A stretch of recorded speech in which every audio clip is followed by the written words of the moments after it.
আল্লাহর নবী এই কথাগুলো শুনছেন আর অঝরে কান্না করছেন। নবী আমার মসজিদুন নববীতে প্রবেশ করলেন।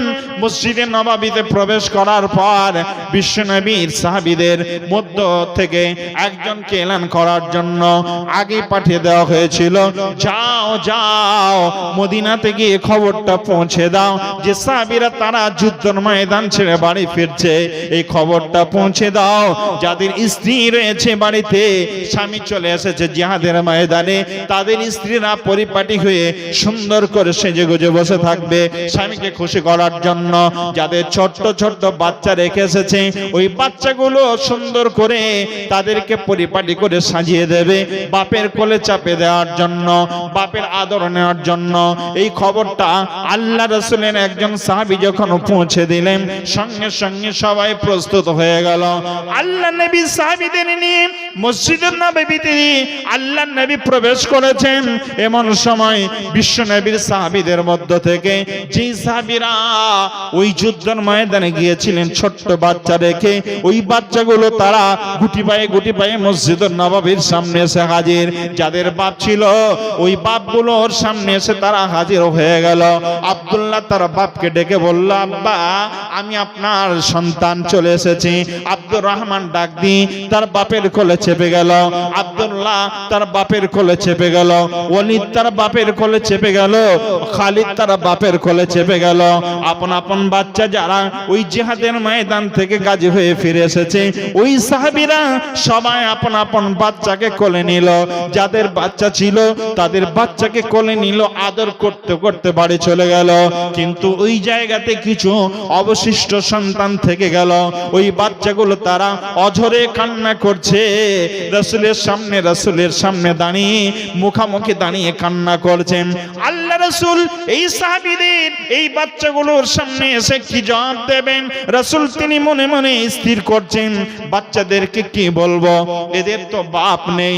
এদের মধ্য থেকে কয়েকজন বাচ্চা বলছে, রাসূলুল্লাহ নবী গো আমার আব্বু কোথায়? আব্দুল্লাহর আব্বুকে পেয়ে গেল, আব্দুর রহমানের আব্বুকে পেয়ে গেল, খালিদের আব্বুকে পেয়ে গেল, ওলীদ তার বাপকে পেয়ে গেল।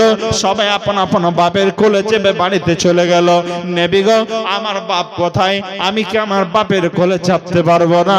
রাসূল তিনি একটু ঘুরিয়ে কথাটা বললেন, তোমার বাপরা এমন একটা সুন্দর জায়গাতে ঘুমিয়ে আছে, ওই জায়গাতে তারা খুব সুন্দর সুশীতল ছায়াতে ঘুমিয়ে আছে। আল্লাহ রাসূলের এই ছোট্ট ছোট্ট বাচ্চাগুলো, এই সাহাবীদের ছোট্ট বাচ্চাগুলো রাসূলের কথা বুঝতে পারল না। এবার বলছেন, নবী গো আমার বাচ্চারা কোন, আমার আব্বারা কোন জায়গায় শুয়ে আছে, চলুন আপনি আমাদের আব্বার কাছে নিয়ে চলুন। আপনি আমার আব্বুকে দেখাবেন, আমি তার কোলে চাপবো, আমি তার কোলে চেপে আমি একটু আদর নেব। আর আমার বাপের আদরটা নেওয়ার পর আমার বাপ আমাকে চুম্মু খাবে, আমার বাপকে আমি চুম্মু খাবো। কত আদর আমার বাপ আমার জন্য করবে, যেমন আব্দুল্লাহর বাপ আব্দুল্লাহকে করেছে, খালিদের বাপ পেয়েছে আর তার বাপের আদরটা সে পেয়ে গেছে। ওলীদ তার বাপের আদর পেয়েছে। প্রত্যেকটা বন্ধু তাদের আপন আপন বাপের আদর পেয়ে তারা বাড়ির দিকে চলে গেছে। বিশ্বনবীর কথা মতো এই সাহাবীদের বাচ্চাগুলো এই কথাটা এক বাক্যে বলল, হে নবী আপনি আমাদেরকে নিয়ে চলুন আমাদের আব্বুর কাছে, আমরা আমাদের আব্বুর কোলে চাপতে চাই, আমরা আদর পেতে চাই, আমরা আমাদের আব্বুর চুম্বনটা নিতে চাই। বিশ্বনবী কথাটা শোনার পর এবার তিনি অঝরে কান্না করছেন। তিনি কাঁদছেন আর বলছেন, বাবুরে তোমরা কান্না করো না, তোমাদের কান্না আমার সহ্য হয় না। আমার কলিজা পর্যন্ত যেন তোমাদের এই কান্না আমার কলিজাকে আঘাত করছে। তোমরা কান্না করো না, কারণ আমি তো সব চাইতে বড় এতিম। আমার বাপকে আমি পৃথিবীতে আসার পর দেখতে পাইনি। তোমার বাপ তো পেয়েছো, কিছুদিন হলো তোমার বাপ তোমাদেরকে আদর দিয়েছে। আমি একজন এমন হতভাগা নবী, আমার বাপ কোনোদিন আমার সামনে আসতে পারিনি। আমার জন্মের আগে আমার বাপ মারা গেছে। আমি হলাম এতিমদের সর্দার। অতএব বেটারে রে সন্তানের দল, আজ থেকে তোমাদের দায়িত্ব আমি নবী নিজেই তোমাদের দায়িত্ব নিয়ে নিলাম। তোমরা আর কোনোদিন বাপ পাবে না। বাচ্চাগুলো ঢুকতে গেতে বলছে, রাসূলুল্লাহ আমরা কেন বাপ পাবো না? আমার আব্বু কোথায় গেছে?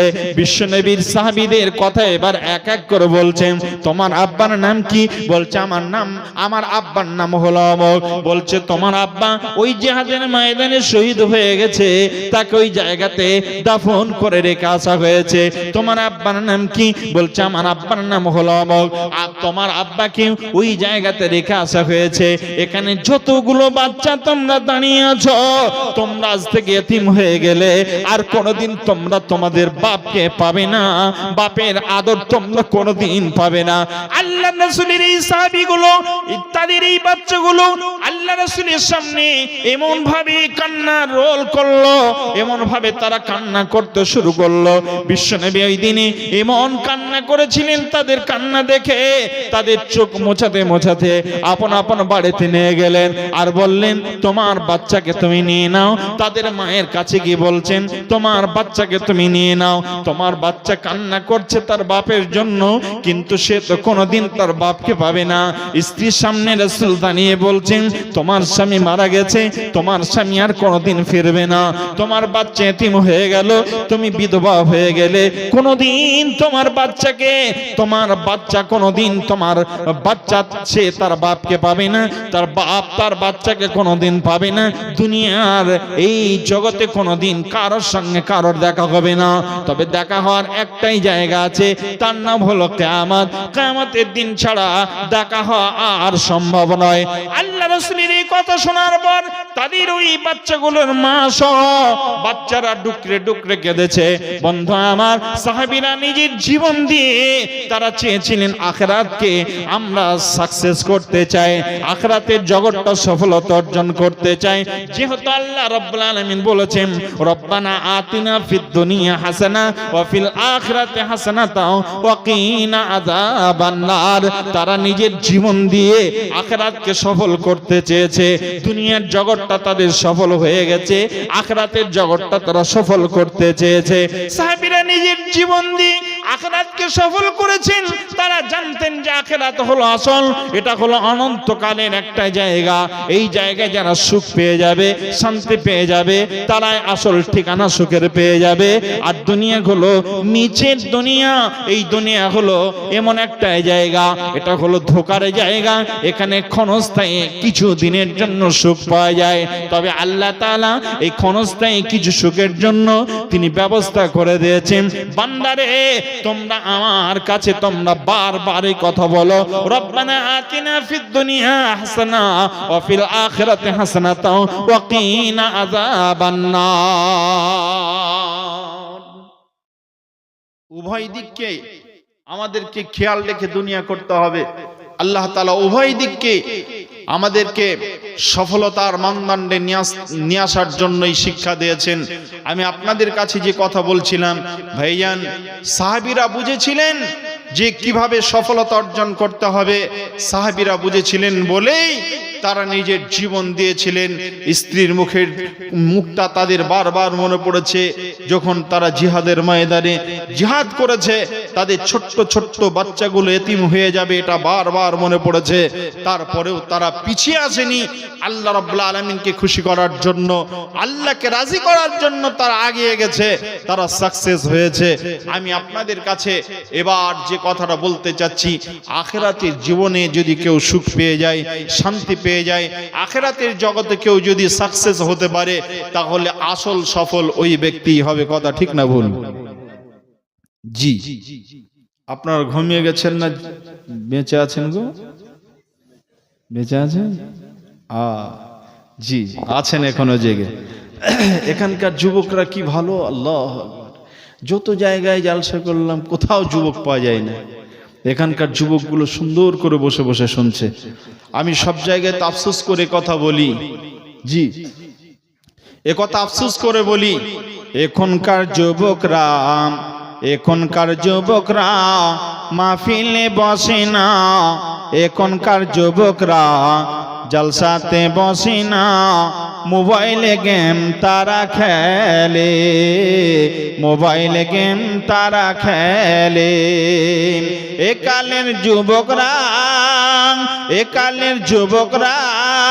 মসজিদেতে আসে না, এ কালের যুবকরা মসজিদেতে যায় না, মোবাইলে ফ্রি ফায়ার খেলে, মোবাইলে ফ্রি ফায়ার খেলে।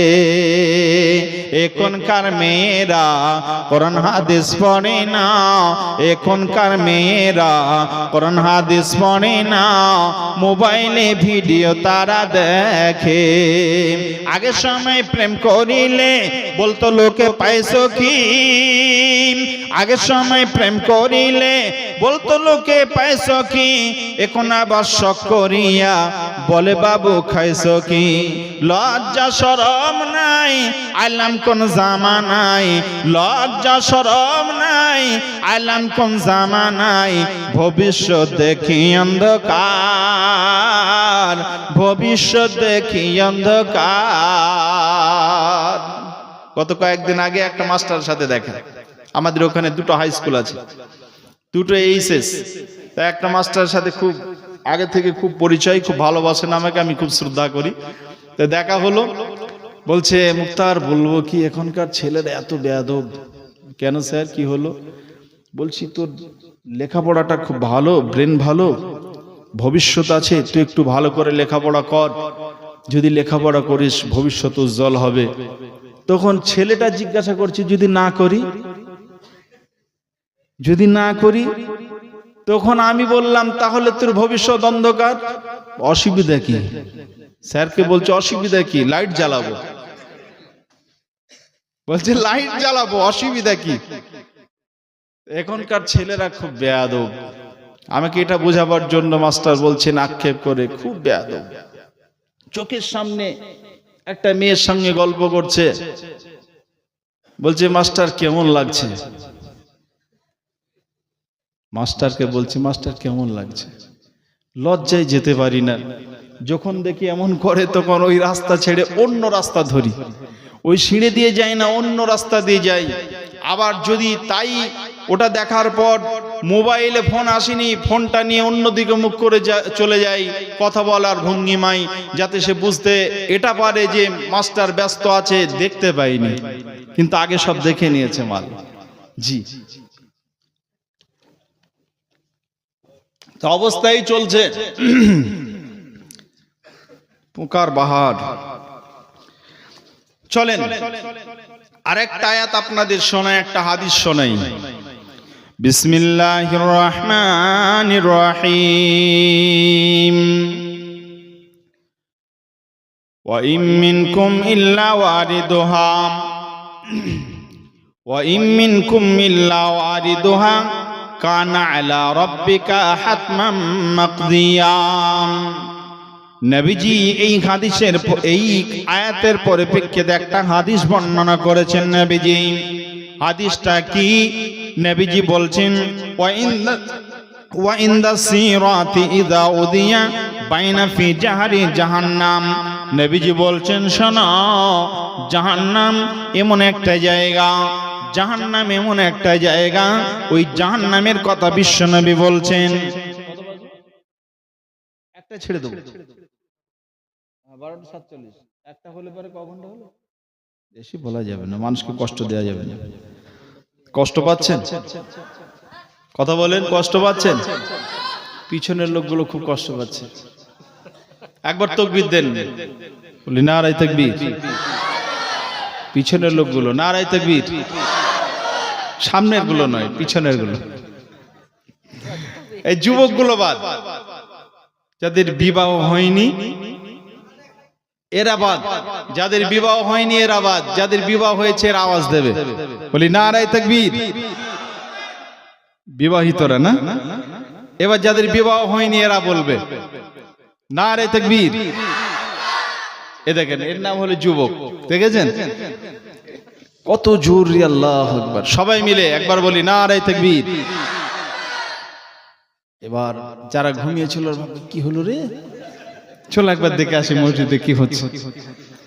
তখন পর ওদের ঘুম ভাঙবে। মা বোনদের মনে হয় ঘুম ভেঙেই আছে, রান্না করবে। আমি আর বেশি কথা বলছি না, ছোট্ট করে ছেড়ে দিচ্ছি, একটা হাদিস আপনাদের শোনাই। বিসমিল্লাহির রহমানির রহিম। ওয়া ইনদাস সিরাতি ইযা উদিয়া বাইনা ফি জাহারি জাহান্নাম। নবীজি বলছেন কিয়ামতের ময়দানে, কিয়ামতের ময়দানে কয়েকটি স্তর আছে, কয়েকটি স্থান আছে। একটা স্থানের নাম হলো পুলসিরাত। ওই জায়গাটা এত ভয়াবহ হবে, এত ভয়ঙ্কর হবে। পুলসিরাতের আল্লাহ রাসূল চারটা বৈশিষ্ট্য বর্ণনা করেছেন। এক নাম্বার হলো পুলসিরাত, পুলসিরাত হবে খুব সরু। দুই নাম্বার পুলসিরাত হবে খুব ধারালো। তিন নাম্বার পুলসিরাত হবে খুব চিকন, খুব পিছল। আর চার নাম্বার বৈশিষ্ট্য হলো পুলসিরাত হবে খুব গাঢ় অন্ধকার। কয়টা বললাম? ভালো করে শোনেন। এক নাম্বার হলো পুলসিরাত খুব ধারালো, দুই নাম্বার হবে খুব চিকন, খুব সরু, তিন নাম্বার হবে খুব পিছল, আর চার নাম্বার হবে খুব অন্ধকার। চারটা বৈশিষ্ট্য রয়েছে পুলসিরাতের। এবার নবীজি একটা তিনি উদাহরণ নিয়ে এসেছেন। উদাহরণটা কি? উদাহরণটা হলো এরকম যে আপনারা কোনো একটা জায়গায় এমন দেখেছেন দুনিয়াতে দুই দিকে খুব গাঢ় অন্ধকার বাগান, গাঢ় অন্ধকার খুব বাগান।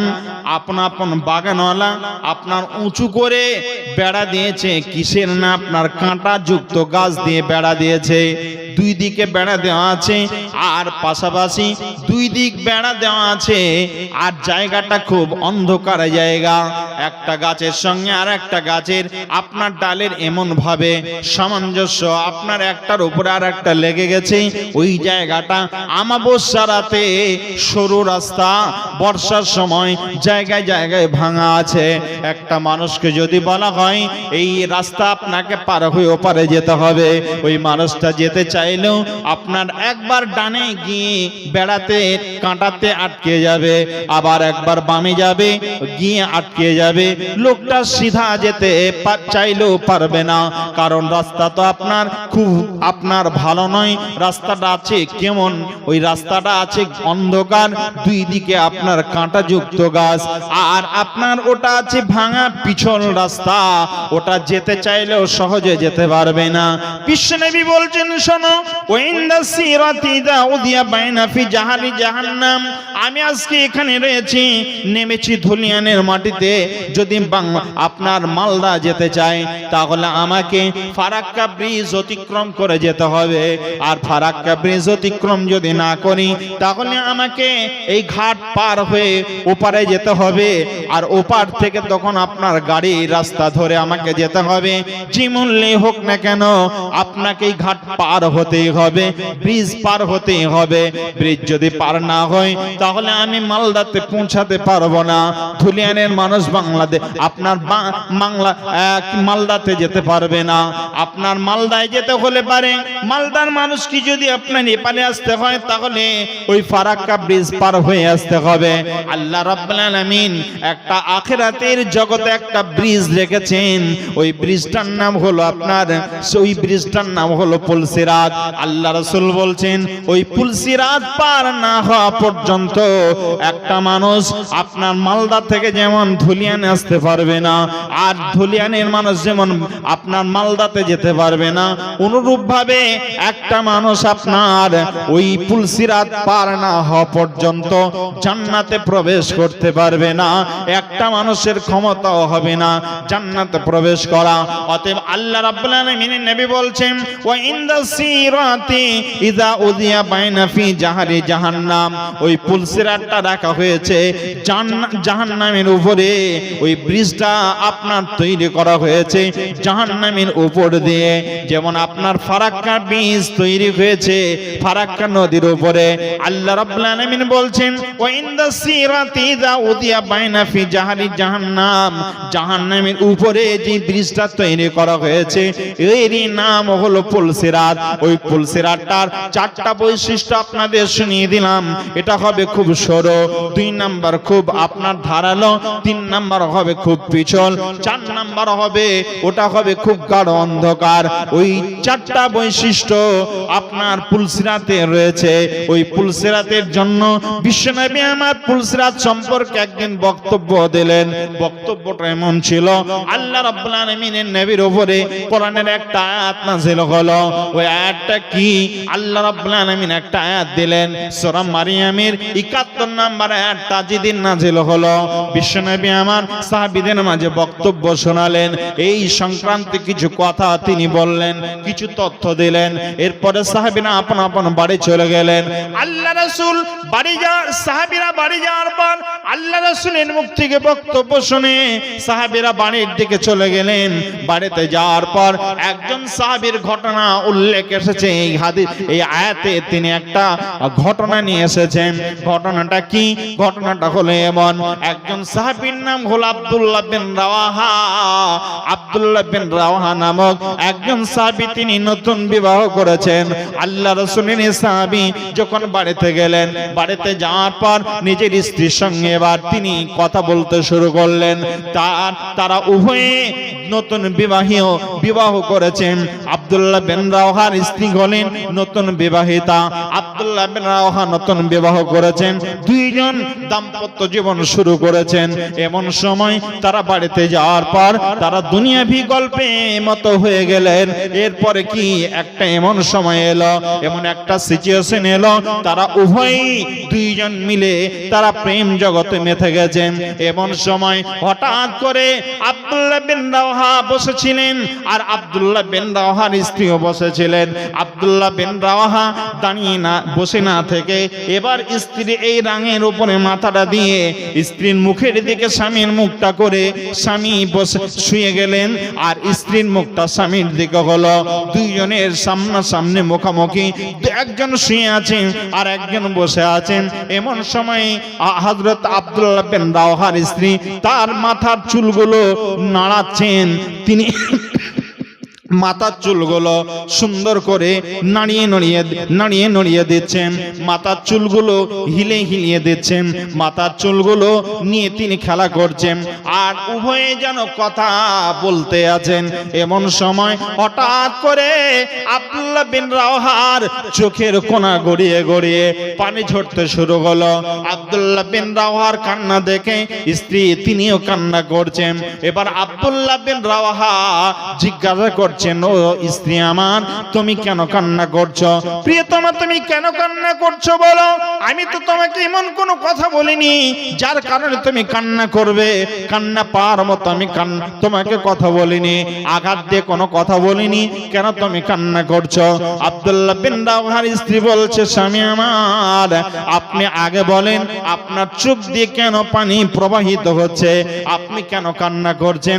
আব্দুল্লাহ বিন রাওয়াহা চোখের পানিটা মুছে বলছেন, ওয়া ইমিনকুম ইল্লা ওয়ারিদুহা কানা আলা রাব্বিকা হাতমান মাকদিয়া। রে আমার স্ত্রী শোনো, আমি জন্য কান্না করছি, এখন আমি আর তুমি ছাড়া পৃথিবীতে এখানে কেউ নেই। আমি আর তুমি দুইজন রয়েছি, তুমি আমার স্ত্রী আর আমি হলাম তোমার স্বামী। আমরা দুইজন স্বামী আর স্ত্রী, আমরা এমন মহব্বতের জীবন যাপন করছি, একজন আর একজনকে না দেখলে থাকতে পারি না। আর এটা এমন একটা জগৎ, এই জগৎটার নাম হলো দুনিয়া। এই জগৎ ছেড়ে একদিন এমন একটা জায়গায় যেতে হবে, এর নাম হলো আখিরাতের জগৎ। আখিরাতের জগতে একটা জায়গাকে পাড়ি দিয়ে একটা ব্রিজকে পাড়ি দিতে হবে, আর ওই ব্রিজটা পাড়ি দিয়ে ওই ব্রিজটা অতিক্রম করে আমাদেরকে একটা জগতে প্রবেশ করতে হবে। ওই জগৎটার নাম হবে জান্নাত। ওই জান্নাতে যদি যেতে চাই তাহলে আমাকে একটা ব্রিজ অতিক্রম করতে হবে। ওই ব্রিজটা অতিক্রম করার সময় আল্লাহ রাব্বুল আলামিন বলেছেন, ওই ব্রিজটা অতিক্রম করার সময় একটা মানুষ এমন থাকবে না যে মানুষটা হযরত আদম আলাইহিস সালামের যুগ থেকে শুরু করে আজ পর্যন্ত যত মানুষ এসেছিলেন আর আজ থেকে যত মানুষ কিয়ামত পর্যন্ত আসবেন, একটা মানুষ এমন থাকবে না যে মানুষটা আল্লাহ রাব্বুল আলামিনের সামনে ওই দিনে পুলসিরাত পার হওয়ার আগের মুহূর্তে আল্লাহ রাব্বুল আলামিনকে বলবেন, আল্লাহ আপনার পুলসিরাত আমি পার হব না, আপনার পুলসিরাত আমি আমি পা দেব না, এমন একটা মানুষ সেই দিনে থাকবে না। ওয়া মা হুম আনহা বিগায়বিন, ওই দিন অনুপস্থিত ব্যক্তি একটাও থাকবে না, প্রত্যেককে ওই জায়গাটা পার হতে হবে। আল্লাহ রাব্বুল আলামিন বলেন ওয়া ইম মিনকুম ইল্লা ওয়ারিদুহা কানা আলা রাব্বিকা হাতমান মাকদিয়া। আমি আল্লাহ প্রত্যেকটা মানুষের জন্য আমি অনিবার্য করে দিলাম, ওই জায়গাটা আমি আল্লাহ তাআলা প্রত্যেকটা মানুষের জন্য অনিবার্য করে দিলাম, ওই জায়গাটা পার হতেই হবে, হতেই হবে, হতেই হবে। ওই জায়গাটা পার হতেই হবে, এর নাম হলো পুলসিরাত। পুলসিরাত পার হতেই হবে। এবার নবীজি বলছেন একটা ভয়ঙ্কর কথা, শোনেন। এর মধ্যে একটা কথা বলেছি, পুলসিরাতের 4টা বৈশিষ্ট্যের মধ্যে একটা বৈশিষ্ট্য কি, ওই জায়গাটা হবে খুব পিছল। কেমন পিছল? বাস্তবতায় দেখেন, আমরা তো সব সময় মোবাইল নিয়ে পড়ে থাকি, কথা ঠিক না ভুল? সবাই আমরা মোবাইল নিয়ে ব্যস্ত, মোবাইলের পাগল, মোবাইলের আশেক।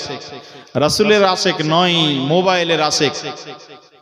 তো মোবাইল নিয়ে আমরা যখন পড়ে থাকি, দেখবেন বাংলাদেশে একটা খেলা হয়, রাসেল ভাইয়ের বাম্পার খেলা, দেখেছেন না? বিভিন্নমুখী খেলা দেখাই, তার মধ্যে একটা খেলা দেখেছেন আপনারা সকলে।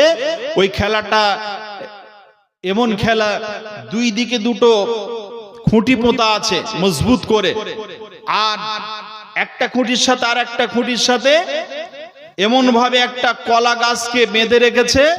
ওই কলা গাছটা ভালো করে ছিলে, উপরের যে খোসাগুলো ওগুলো ছিলে দিয়ে, ভিতরকার যেটা পা রাখলে পারে পিছলে যাবে, এমন একটা পরিস্থিতি তৈরি করে তার উপরে সরষের তেল দিয়ে খুব ভালো করে মালিশ করে আবার কিছুটা ঢেলে দিচ্ছে।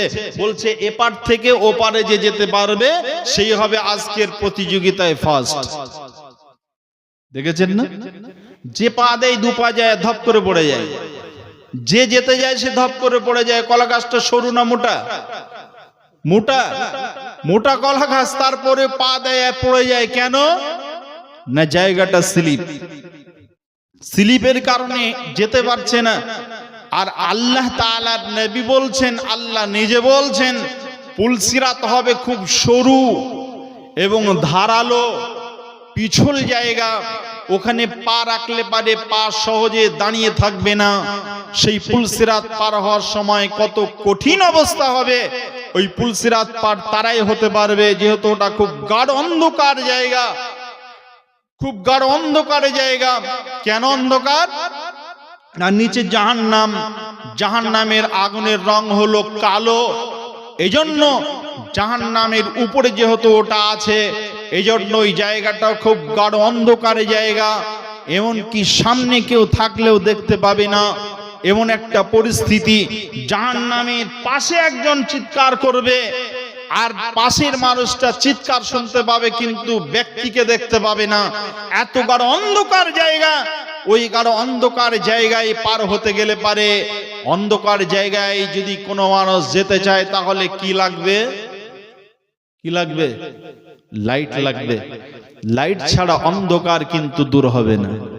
যদি আমরা সবাই মিলে আমাবস্যা রাতে কিছু দেখতে পাচ্ছি না, এই আপনাদের এই মহল্লার মানুষ নয়, টোটাল আপনার ধুলিয়ান এলাকার মানুষ সবাই যদি আমরা লাঠি নিয়ে সবাই যদি রাস্তায় দাঁড়িয়ে যায়, অন্ধকার পালিয়ে যা, পালিয়ে যা, পালিয়ে যা, না হলে মারবো, অন্ধকার যাবে?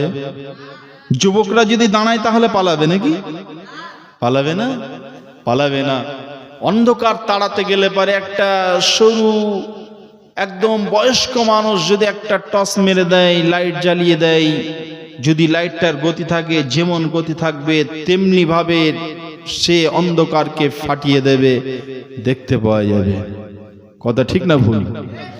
ঠিক। এইভাবে আপনার গাঢ় অন্ধকার জায়গায় ওই পুলসিরাত পার হওয়ার সময়, অন্ধকার জায়গায় পার হওয়ার সময় আল্লাহ তাআলা নিজে বলছেন ওই জায়গায় কোনো মানুষ পার হতে পারবে না। ওই মানুষগুলো পার হতে পারবে যাদের কাছে লাইটের ব্যবস্থা থাকবে। এবার শোনেন লাইট কেমন ভাবে থাকবে। আল্লাহ বলছেন, বিসমিল্লাহির রহমানির রহিম, ইয়াওমা তারাল মুমিনিনা ওয়াল মুমিনাতি ইয়াসআ নূরুহুম বাইনা আইদিহিম ওয়া বিআইমানিহিম বুশরাকুমুল ইয়াওম।